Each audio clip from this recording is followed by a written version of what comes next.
Praise the lord ప్రియులారా, ప్రభు మాట్లాడుతుండగా విందాము. చర్చెస్‌లో నిజమైన ప్రవక్తలు చాలా అరుదుగా కనిపిస్తున్నారు. అయితే నిజమైన ప్రవక్తల దగ్గరికి మనం వెళ్ళినప్పుడు మనము వాళ్ళు పరిశుద్ధాత్మ చేత నడిపింపబడుతున్నట్టు తెలుసుకోగలం. ఎందుకంటే పరిశుద్ధాత్మ మనకు అడ్వకేట్, అంటే మనకు ఆయన ఎంతో సహాయం చేసే దేవుడు, మనకు కంఫర్టర్, ఆదరణకర్త అని. ఆయనను ఆదరణకరమైన మాటలతోటి మనల్ని ఆదరిస్తాడని ప్రభు తెలియజేస్తున్నాడు.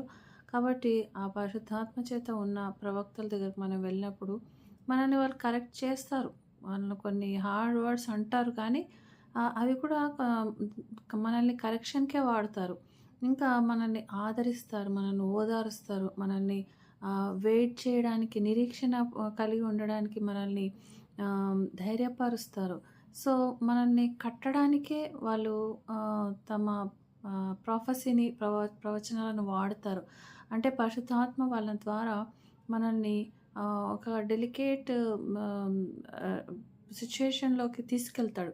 అంటే మనల్ని తల్లి వలె ఆదరిస్తాడని ఉంది గదా! మనల్ని తల్లి ఎలా ఆదరిస్తదో అలాంటి ఆదరణ మనకు నిజమైన ప్రవక్తల దగ్గరికి వెళ్ళినప్పుడు మనకు తెలుస్తుంది, మనకు దొరుకుతుంది. కాబట్టి మనము గుర్తుపట్టొచ్చు ఎవరు దేవుని ప్రవక్తలో, దేవుని ప్రవక్తలు కారో.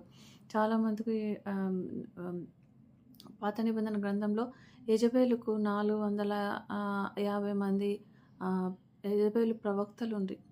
సో, అలాంటి ప్రవక్తలు మన చర్చెస్‌లో కూడా ఉన్నారు. సో, వాళ్ళని మనం గుర్తుపట్టి మనము వాళ్ళ దగ్గరికి వెళ్ళకపోవడం ద్వారా మనకు చాలా గొప్ప భయంకరమైన సిట్యుయేషన్స్ నుంచి విడుదల కలగగలదు. కాబట్టి మనం పాముల వలె వివేకంగాను, పావురం వలె నిష్కపటంగాను ఉండాలని ప్రభు తెలియజేస్తున్నాడు. మీ చర్చెస్‌లో ఎవరు అలాంటి వారు లేకుంటే మీరు ఎవ్వరి దగ్గరికి వెళ్ళనవసరం లేదు. ప్రభువే మీతో మాట్లాడతాడు. ఆయన్నే ఎవరినైనా పంపి కూడా మీతో మాట్లాడగలడు. కాబట్టి మనము వీళ్ళను చేయడం మానివేసి నిజమైన దేవుని ప్రవక్తలు నువ్వు వెతికి వారి దగ్గరికి వెళ్ళడం మేలు. మనం ప్రవక్తలను కూడా వాడుకోవాలి. వాళ్ళ ఆదరణ పొందాలి.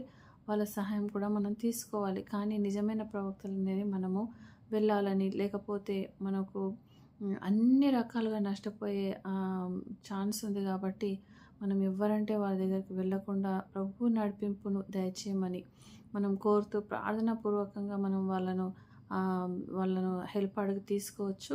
దేవుడి విషయంలో మన చర్చెస్‌ని ముఖ్యంగా ఆదరించునుగాక, ధైర్యపరచునుగాక. దేవుడి వాక్యాన్ని దీవించునుగాక. ఆమేన్.